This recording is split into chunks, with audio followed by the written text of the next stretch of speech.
Bapak Ibu, saudara yang Tuhan Yesus kasihi, Shalom dan salam dari Bogor Baru. Saudara sekalian, pada kesempatan ini saya sharing firman Tuhan dengan Anda mengenai mimbar, ya mimbar. Di manakah mimbarmu? Apakah Anda sudah menggunakan mimbarmu? Karena kita masing-masing mempunyai mimbar, dan mimbar adalah topik kita pada saat ini, firman Tuhan yang akan disampaikan pada saat ini. Saudara sekalian, mimbar adalah tempat berbicara, tempat berpidato, tempat berkhotbah, tempat mengajar, tempat menyampaikan pendapat, tempat mengemukakan gagasan. Saya masih ingat tahun 1981 ketika masih mahasiswa S1 di IPB, ya, kita mempunyai mimbar bebas. Jadi acara mimbar bebas, tidak ada mimbar di sana, tapi tempat itu di halaman ya kita gunakan untuk menyampaikan pendapat. Nah, di kalangan gereja atau di kalangan orang Kristen, mimbar selalu kita kaitkan dengan tempat berkhotbah atau tempat mengajar. Kita selalu mengaitkan mimbar dengan gereja dan berkhotbah. Jadi kalau mimbar itu berarti di gereja. Mimbar adalah tempat berkhotbah. Bahwa berkhotbah selalu harus dari mimbar. Dan kalau kita mengajar, ya mengajar firman Tuhan tentu saja selalu dari mimbar. Jadi mimbar begitu penting bagi orang Kristen, mimbar itu penting bagi gereja. Karena dari mimbarlah kita menyampaikan firman Tuhan. Dari mimbar kita berkhotbah, dari mimbar kita mengajar, dari mimbar kita meyakinkan orang tentang keselamatan yang ada di dalam Tuhan Yesus Kristus. Nah, Bapak Ibu Saudara sekalian, apakah demikian? Apakah memang kita hanya bisa menyampaikan firman Tuhan dari mimbar? Ya, tentu saja jawabannya tidak. Dan pada saat ini kita akan melihat, bagaimana kebenaran firman Tuhan tentang hal itu. Saya mengajak Anda membaca dari Injil Lukas pasal 5 ayat 3.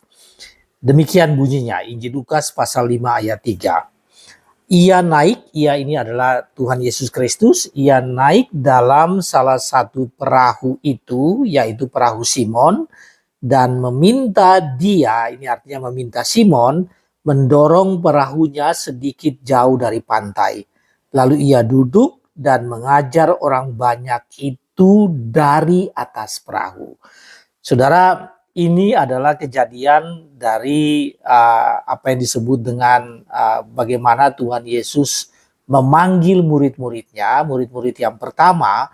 Dan cerita ayat yang baru saya baca itu diambil dari perikop, ya, Injil Lukas pasal 5 ayat 3, dari perikop Injil Lukas pasal 5 ayat 1 sampai 11. Dan pada ayat ketiga itu Yesus meminta dari Petrus, ya Simon Petrus, untuk perahunya Simon itu didorong agak ke tengah, tidak di pinggir pantai persis, tapi agak ke tengah. Lalu kemudian dari atas perahu itu Yesus duduk dan mengajar orang banyak. Lalu ia duduk dan mengajar orang banyak dari atas perahu. Nah, Bapak Ibu Saudaraku, Yesus mengajar dari atas perahu. Jadi perahu digunakan Yesus sebagai tempat untuk dia mengajar, sebagai tempat untuk Yesus berkhotbah. Jadi bukan mimbar yang seperti kita bayangkan, tapi perahu digunakan Yesus sebagai tempat untuk berkhotbah. Kejadiannya di tepi Danau Genesaret, kejadiannya di tepi kota Kapernaum, kejadiannya itu di pagi hari. Jadi di pagi hari ketika nelayan sudah selesai mengurusi alat tangkap dan ikan-ikan yang ditangkap, ya, kemudian Yesus meminta Petrus, ya Simon Petrus, mendorong perahunya agak ke tengah, lalu kemudian dari atas perahunya Yesus mengajarkan banyak orang yang ada, atau Yesus berkhotbah atau mengajar di depan banyak orang yang pada saat itu berada di tepi danau Genesaret. Nah, Bapak Ibu Saudara sekalian, banyak orang mendengarkan firman Tuhan. Kita tidak tahu berapa orang yang bertobat dan menjadi percaya. Tetapi setidaknya ada 4 orang yang pada saat itu disentuh hatinya dengan firman Tuhan yang disampaikan. Dan keempat orang itu adalah Petrus, Simon Petrus sendiri, saudaranya Andreas, kemudian Yohanes dan Yakobus, anak-anak Zebedeus. Yohanes dan Yakobus adalah anak-anak Zebedeus. Nah, Bapak Ibu Saudaraku, Yesus menggunakan perahu Petrus sebagai mimbarnya. Jadi tempat untuk dia mengajar dan dia berkhotbah itu adalah perahu yang dimiliki oleh Petrus. Ini mungkin agak lain ya, agak sedikit berbeda. Karena biasanya kalau orang mengajar itu dari dalam gereja ada mimbar, ya kita sebut dengan pulpit, ya mimbar, ya kemudian ada bangku-bangku dan orang duduk di bangku, pew atau bangku-bangku dan orang duduk di atas bangku, dan kemudian pengajaran disampaikan. Tapi yang terjadi di tepi danau Genesaret, di tepi kota Kapernaum pada saat itu, Yesus mengajar dari atas perahu. Nah, Bapak Ibu Saudara sekalian, dengan kata lain bahwa mimbar Yesus pada saat itu adalah perahu Simon. Dia berdiri di atas perahu Simon dan kemudian dia mengajar. Nah, saudara sekalian, dalam pelayanan Tuhan Yesus, lebih banyak Yesus mengajar dan berkhotbah dari tempat yang bukan kita sebut dengan sinagoge. Sinagoge adalah rumah ibadah orang Yahudi. Dan ada satu survei yang mengatakan sekitar 63% pengajaran survei, tentu saja survei berdasarkan atas cerita Alkitab, Injil Matius, Markus, Lukas, Yohanes. Kemudian penulis itu mengatakan kira-kira 63% ajaran Yesus itu bukan di bait Allah, bukan di rumah-rumah ibadat orang Yahudi pada saat itu, tapi dilakukan di tempat lain. Dengan kata lain, mimbar Tuhan Yesus itu tidak hanya di dalam ruang bait Allah, tidak hanya di sinagoge, tidak hanya di gereja kalau zaman ini. Tapi mimbar Tuhan Yesus itu 63% berdasarkan survei itu justru berada di luar gereja, justru berada di tempat lain, dan itu adalah mimbar Tuhan Yesus. Yesus menggunakan tempat dan kesempatan itu untuk menyampaikan firman Tuhan, untuk menjelaskan tentang Allah Bapa di sorga, tentang rencana keselamatan, tentang pekerjaannya di dunia sebagai juru selamat dunia ini. Saudara, beberapa contoh. Yesus menginjili atau mengajar seorang perempuan di sumur Yakub di pinggir kota Samaria, ya. Di pinggir kota Samaria dia mengajar di sana kepada hanya seorang. Jadi Yesus duduk dan bercakap-cakap dengan perempuan itu. Anda bisa melihat dari Injil Yohanes pasal 4. Dan pada akhirnya perempuan itu dia menerima Tuhan Yesus, dan kemudian Yesus tinggal di Samaria dan banyak orang-orang di Samaria menjadi percaya kepada Tuhan Yesus. Nah, saudara sekalian, apa yang saya jelaskan tadi menunjukkan bahwa mimbar Tuhan Yesus adalah di tepi sumur. Suatu tempat yang berada di luar kota, sumur Yakub. Di tepi sumur itu Yesus menyampaikan firman Tuhan. Saudara sekalian, setelah bangkit dan sebelum naik ke sorga, ya, Yesus menjumpai 2 orang dalam perjalanan. Ya, 2 dari banyak muridnya, 2 di antara murid-muridnya yang sedang dalam perjalanan dari Yerusalem ke Emmaus. Dan Yesus datang dan bersama-sama dengan mereka. Kemudian Yesus menceritakan tentang bagaimana anak manusia, yaitu Tuhan Yesus sendiri, yang datang ke dunia ini, yang mati tapi kemudian akan dibangkitkan dari orang mati. Pada saat itu Yesus menceritakan kepada 2 orang itu dari dalam perjalanan, sedang berjalan kaki dari Yerusalem menuju ke Emmaus. Apa yang ingin saya jelaskan kepada Anda bahwa pada saat itu mimbar Tuhan Yesus adalah perjalanan. Jadi seketika dalam perjalanan disitulah mimbar Tuhan Yesus. Saudara sekalian, Injil Matius pasal 5 sampai pasal 7 menjelaskan tentang adalah khotbah di bukit. Khotbah Tuhan Yesus di bukit, dan di sana Yesus menggunakan bukit-bukit yang berada di pinggiran kota Kapernaum itu, ya, bukit-bukit yang ada di sana. Yesus menggunakan bukit-bukit itu atau bukit di mana dia mengumpulkan atau banyak orang yang berkumpul pada saat itu. Ada sekitar 5.000 orang laki-laki yang berkumpul saat itu. Dan Yesus menggunakan bukit itu sebagai mimbar. Jadi mimbarnya adalah bukit itu bukan di satu ruang yang tertutup, bukan di suatu ruangan ibadah, tetapi bukit itu adalah mimbar Tuhan Yesus. Bukan saja Tuhan Yesus, saudaraku, Petrus dan Paulus juga, dan banyak murid-murid yang lain melakukan hal yang sama. Saudara,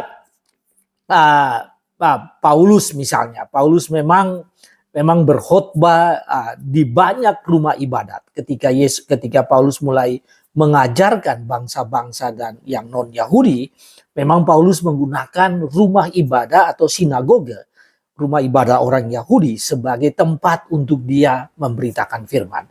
Dia berkhotbah di Efesus, dia berkhotbah di Filipi, di Korintus, di Berea, di Tesalonika, ya, di Antioquia, di Derbe, di Iconium. Ya, itu semua adalah tempat, kota-kota di mana Rasul Paulus datang dan kemudian mengajarkan firman Tuhan atau berkhotbah di rumah-rumah ibadah orang Yahudi pada saat itu. Tetapi saya ingin sampaikan kepada Anda bahwa tidak hanya di rumah-rumah ibadah. Tidak hanya di rumah-rumah ibadah. Bapak Ibu Saudara sekalian, pada satu saat di Athena, ketika dia setelah Paulus berkhotbah di rumah ibadah di Athena, kemudian dia diundang oleh orang-orang Athena pada saat itu untuk dia berkhotbah, dia mengajarkan kepada orang-orang pemimpin-pemimpin kota Roma pada saat itu, atau yang disebut dengan pemuka-pemuka kota Yunani, bukan kota Roma, tapi kota Athena. Pemimpin-pemimpin kota Athena pada saat itu dari satu bukit yang bernama Areopagus. Nah, Areopagus ini adalah satu bukit batu yang berada di pinggiran kota Athena. Jadi ketika dia berkhotbah atau dia mengajar di rumah ibadah orang Yahudi yang ada di Athena, hari berikutnya Paulus diundang oleh dewan kota untuk dia mengajar kepada mereka atau dia menjelaskan kepada mereka tentang ajaran jalan Tuhan atau jalan itu, atau jalan keselamatan melalui Tuhan Yesus Kristus kepada orang-orang Athena. Dan itu dia lakukan dari atas atas bukit Areopagus. Jadi bukan di rumah ibadah, tapi Areopagus. Saudara sekalian, apa itu Areopagus? Areopagus adalah tempat sidang dewan kota Athena, atau karena Athena sendiri ibu kota dari provinsi Achaia, maka itu adalah tempat sidang dewan kota Athena dan dewan provinsi Achaia. Jadi orang-orang penting mungkin pada zaman ini seperti di Senayan. Kalau di Indonesia ini seperti di Senayan, di mana Dewan Perwakilan Rakyatnya bertemu di situ, dan kemudian mereka meminta Rasul Paulus untuk menjelaskan tentang firman Tuhan, tentang jalan keselamatan, tentang jalan Tuhan kepada mereka saat itu. Saudara sekalian, dari pagi sampai petang Paulus berada di atas bukit batu Areopagus itu, dan dia menjelaskan tentang firman Tuhan. Saya beberapa tahun yang lalu saya berkesempatan pergi ke Athena dan saya berada di atas bukit batu itu, ya, Areopagus, dan memang dari Areopagus itu saya bisa memandang seluruh kota Athena. Hanya sekitar 2 jam saya berada di Areopagus itu, saya membayangkan saat itu, saya begitu terpana dan membayangkan bagaimana Paulus di atas bukit-bukit batu itu, dan orang-orang pemuka-pemuka Athena yang ada pada saat itu mereka duduk, dan kemudian Paulus menjelaskan firman Tuhan. Saudara, Anda bisa baca ini dari kisah 17, kisah para rasul ayat 17, bagaimana Paulus menggunakan bukit batu Areopagus sebagai mimbarnya. Jadi mimbarnya adalah tempat sidang Dewan Perwakilan rakyat di Athena pada saat itu, ya. Jadi tempat sidang, dan ketika mereka bersidang, dan pada saat itu Paulus menggunakan kesempatan itu untuk menyampaikan firman Tuhan. Jadi mimbarnya adalah kalau sekarang ini ruangan sidang atau tempat sidang Areopagus, tempat sidang dari orang-orang pemuka-pemuka kota Athena dan pemuka-pemuka dari provinsi Akaya. Dia melakukan itu, dia gunakan kesempatan itu sebagai mimbarnya untuk menjelaskan tentang firman Tuhan. Kalau Anda baca di 17, ya, di kisah para rasul 17, setelah dia melakukan itu, sebagian orang tertarik dan mengundang lebih jauh, termasuk ada seorang perempuan, ya, yang sangat tertarik. Jadi mungkin perempuan ini juga adalah anggota dewan pada saat itu. Mereka tertarik dan ada orang yang percaya, meskipun ada orang juga yang belum percaya. Jadi Paulus menggunakan bukit batu Areopagus sebagai mimbarnya. Bapak Ibu Saudara sekalian, ketika Rasul Petrus dan beberapa rasul-rasul yang lain yang ada di Yerusalem, ketika mereka ditangkap oleh mahkamah agama, mereka dibawa di hadapan mahkamah agama, ya, di Yerusalem. Ini kejadiannya ketika Roh Kudus sudah turun, ya, dan kemudian penyampaian firman Tuhan disampaikan secara luar biasa dan orang-orang banyak menjadi percaya. Kemudian Petrus dibawa ke ruang sidang. Jadi bukan di dalam bait Allah atau di dalam tempat ibadah di Yerusalem, tapi mereka dibawa ke ruang sidang Sanhedrin. Sanhedrin adalah mahkamah agama. Mereka dibawa ke ruang sidang mahkamah agama dan Petrus berdiri di sana dan Petrus menjelaskan tentang firman Tuhan.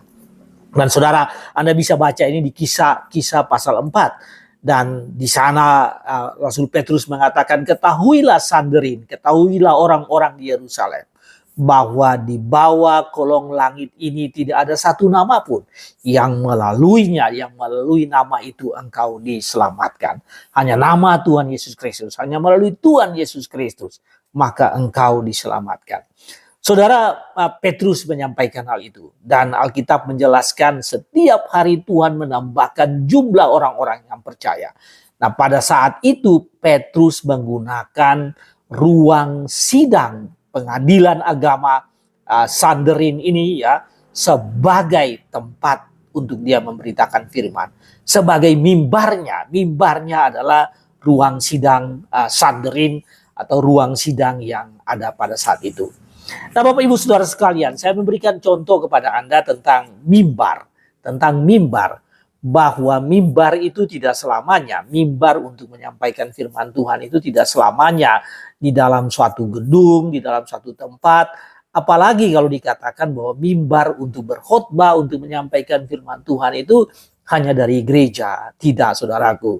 Contoh-contoh yang tadi saya sampaikan kepada Anda menunjukkan bahwa sebetulnya mimbar itu ada di mana-mana. Mimbar itu berupa waktu dan tempat yang tersedia bagi kita, bagi orang-orang Kristen, untuk menyampaikan firman Tuhan, untuk sharing tentang firman Tuhan, untuk menyebarkan ajaran-ajaran firman Tuhan, untuk menjelaskan tentang isi Alkitab. Dan mimbar itu ada di mana-mana. Saudara, pertanyaannya, di mana mimbarmu berada? Bagi kamu masing-masing, di mana mimbarmu berada? Dan apakah Anda sudah menggunakan mimbar itu dengan baik? Apakah Anda sudah menggunakan waktu dan tempat itu dengan baik? Saudara sekalian, Anda tidak harus berkhotbah dan mengajar atau bersaksi dari mimbar di gereja. Memang kalau Anda diberi kesempatan untuk bersaksi, mengajar dari mimbar di gereja, maka itu hal yang luar biasa. Itu kesempatan yang luar biasa untuk Anda sampaikan itu. Tapi tidak selamanya. Tadi saya katakan 63% berdasarkan survei, Tuhan Yesus tidak mengajar di dalam sinagoge atau di bait Allah di Yerusalem, tapi di banyak tempat. Dan tadi saya sudah berikan contoh kepada Anda, tempat-tempat di mana Yesus mengajar. Bahkan Yesus berkhotbah dari perahu, dalam perjalanan, di atas bukit, Yesus menyampaikan firman Tuhan. kepada banyak orang. Dan banyak orang menjadi percaya. Nah, saudaraku, apa implikasi bagi Anda? Implikasinya bagi Anda bahwa kamu punya mimbar di mana-mana. Mungkin mimbar bagi kamu itu adalah ketika kamu dalam perjalanan. Ketika kamu duduk di bangku pesawat, ketika kamu berada di tempat kereta, maka di sanalah kamu dalam perjalanan dengan kereta, ya kereta api tentu saja. Nah, itu disitulah adalah mimbarmu. Mimbarmu ada di sana. Ketika kamu berada di kantor, ya ketika kamu sedang bekerja di kantor, meja tempat kamu bekerja disekelilingi oleh teman-teman yang lain, maka disitulah mimbarmu berada. Pada jam itu dan di tempat itu disitulah mimbarmu ada, mimbarmu berada. Mungkin kamu seorang pengajar, kamu seorang guru, kamu seorang dosen, kamu seorang maha guru, ya, dan kamu punya kesempatan berada di depan ruang kelas. Ketika kamu berada di depan ruang kelas, di sanalah mimbarmu, disitulah mimbarmu berada. Kamu punya mimbar di situ untuk menjelaskan tentang Alkitab, tentang firman Tuhan. Mungkin kamu di tempat seminar, tempat pertemuan, workshop, lokakarya, seminar, ya, kelompok diskusi di mana kamu aktif, kamu diundang, kamu sebagai narasumber, kamu yang ada di sana. Maka disitulah mimbarmu berada. Mungkin kamu di tempat pertemuan, ya, reuni, arisan, tempat-tempat pertemuan di mana banyak orang dan kamu diberi kesempatan untuk berbicara. Maka di situ mimbarmu berada. Ketika kamu melayani orang lain, misalnya saja kamu di rumah sakit, kamu di tempat praktek pribadi sebagai dokter, ya, disitulah mimbarmu berada. Saya baru saja membaca satu buku tentang seorang dokter yang luar biasa melayani sebagai profesional dokter. Tapi dia adalah juga seorang yang menyampaikan firman Tuhan hari Minggu di gereja. Dan dia bisa menggunakan pekerjaannya, kehidupannya sebagai mimbar. Bapak Ibu Saudaraku, mungkin saja Anda berada di udara. Kamu sedang membawa pesawat misalnya. Di sanalah kamu mimbarmu berada. Kamu sebagai stewardess, sebagai pramugari, di situ mimbarmu berada. Atau yang lebih umum, mungkin kamu membawa Grab atau Gokar, maka di situ juga adalah mimbarmu berada. Mungkin kamu di rumah saja, kamu katakan, saya ini hanya di rumah saja. Ketika kamu hanya tinggal sebagai seorang yang sudah pensiun misalnya, atau kamu ibu rumah tangga, ya, kamu ada di rumah saja, ya, maka itu juga adalah mimbarmu. Ketika kamu mengajar anak-anakmu, kamu beritakan kepada anakmu, kamu beritakan kepada orang lain. Kamu ceritakan kalau kamu yang sudah punya cucu, ya, kamu ceritakan kepada cucu-cucumu. Di situ adalah mimbarmu berada. Nah, saudara, yang paling hebat dan luar biasa yaitu medsosmu. Kamu punya medsos, maka di situ adalah mimbarmu. Jadi Bapak Ibu Saudara sekalian, firman Tuhan hari ini menjelaskan kepada kita, bertanya kepada kita, di mana mimbarmu? Dan apakah engkau sudah menggunakan mimbar itu untuk menyampaikan firman Tuhan? Di mana kamu berada? Disitulah mimbarmu. Kapan kamu berada? Disitulah adalah mimbarmu. Tuhan Yesus mengutusmu menjadi pemberita Injil keselamatan di seluruh dunia. Tuhan Yesus mengutus murid-muridnya memberitakan Injil keselamatan di seluruh dunia. Dan itu tidak berarti bahwa pemberitaan itu hanya dari gedung gereja setiap hari Minggu. Tidak itu saja. Mimbar terletak di mana-mana. Dan dunia ini akan mengalami dampak yang luar biasa. Pemberitaan firman. Banyak orang akan menjadi percaya. Apabila kamu, setiap orang Kristen, menggunakan pekerjaannya, menggunakan kegiatannya, menggunakan semua eksistensi hidupnya, waktu dan kesempatannya, dan tempatnya untuk menyampaikan firman Tuhan. Saudara, pertanyaan utama, di manakah mimbarmu? Dan apakah Anda sudah menggunakan mimbarmu? Kiranya firman Tuhan ini memberkati Anda dan Anda selalu disertai oleh Tuhan untuk memanfaatkan hidup ini sebagai mimbarmu. God bless you. Amin.